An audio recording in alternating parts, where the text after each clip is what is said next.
Hey guys, welcome in. We have our 4th edition of the Spring Portal Roundup series today. The portal is now closed, however there are still some interesting prospects in there. SC still has multiple offers out to players, so we do have some good stuff to talk about today. We will also be discussing the commitment of 2024 4-star wideout Xavier Jordan. But before we get into it today, if you are enjoying the videos, please do leave a like and subscribe to the channel. And if you want to help support the channel in an even bigger way, you can do so over on my Patreon for only $1 a month. And a side note about the Patreon, I do have some cool stuff in the works. When the season starts, I will be doing film analysis for every game exclusively for my Patreon members. I do have some more cool stuff coming as well, so stay tuned for that. But having said all that, thanks for tuning in and let's get into it. Alright, so like I said in the opening, the portal is now officially closed for new entries, so players can enter in, but any player that entered the portal before midnight on Sunday can still be recruited and join another team. Just in case anyone was unsure, I wanted to explain that. Okay, so I was expecting more Trojans to enter the portal. There really wasn't a flurry of departures like many expected. I thought we'd for sure lose a few more offensive linemen, maybe another wideout and possibly a running back, but that didn't happen. Defensive tackle Earl Barquette was really the only one who hopped in late, so SC's depth is actually in a nice spot at the moment. There are still a few areas of concern like tight end, center, and still with the interior defensive line, but no doubt the roster is in a much better spot than it was at this time last year. Okay, so have you guys been seeing what's going on at Michigan State? Good grief. I mean, that program is in a complete tailspin, but hey, hopefully we can benefit from that. Star wideout Keon Coleman is in the portal. This guy is an absolute beast. 6'4", 215, great production despite subpar quarterback play there with Peyton Thorne, who's also in the portal by the way. But Keon is a legit player. I know a lot of you are saying we don't need another wideout. While you're right in principle, for those of you who watched the draft, what did we hear over and over again about the wide receiver room? It needs to be built like a basketball team. And right now, we have a ton of guards. We have Brendan Rice playing small forward, but we do not have a center. A big guy that can go up there, box someone out, and come down with the ball. And that's what Keon does to a T. He's also an actual basketball player on the Michigan State basketball team, so that's kind of funny. But looking at his numbers last year,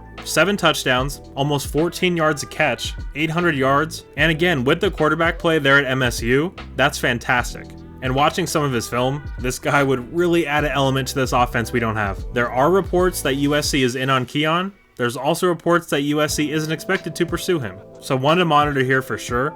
I love the fit and I hope SC can land him. Alright, next up I want to talk about Micah Pittman. If that name sounds familiar, he's a former Florida State wideout and he's the younger brother of USC great Michael Pittman. Well, he's entered the portal as well. There has been some USC smoke here, but I honestly think that's just people connecting the dots with knowing who his brother is. He's a nice slot receiver that I think would be a great fit at a place like ASU or Utah or Colorado.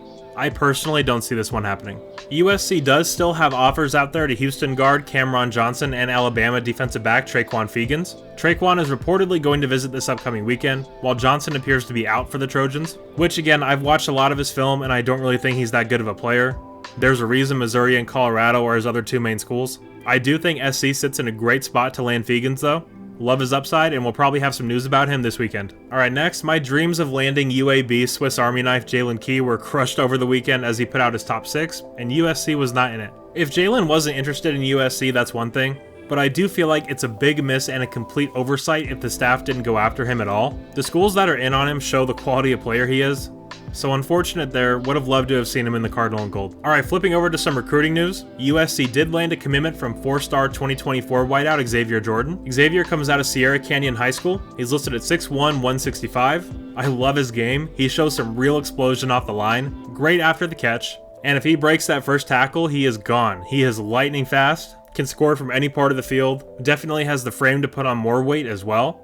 So big pickup here. With quarterbacks and wideouts under Lincoln Riley, we won't ever have to worry about those rooms. They're always going to be stacked. Still need to continue building that 24 class though. I will have a video out about Dylan Raiola and Elijah Brown either later this week or next. But SC needs to get their QB in the class so we can really start piecing this class together.